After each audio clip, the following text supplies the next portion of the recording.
Hello YouTube. If you want to learn Catia as a beginner, then this video is for you.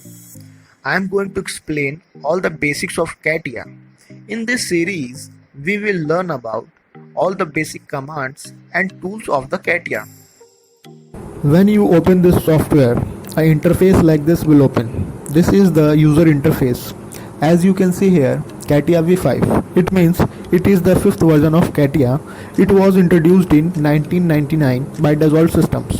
This is menu bar where we can access different features of Catia by the drop down menus.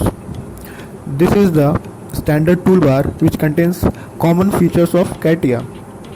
This is status bar and this is the different workbench features. Here we have different workspaces, or we can say environments of Catia. Here we can design our product and do analysis also. Let's design a sphere to understand some features of Catia.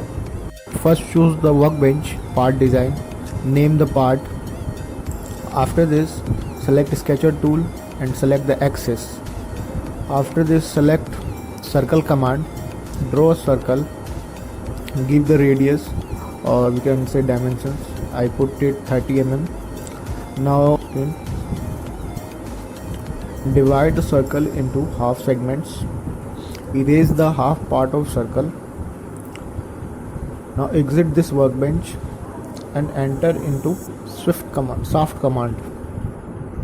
Select the axis line 360 rotation and here we have a sphere part.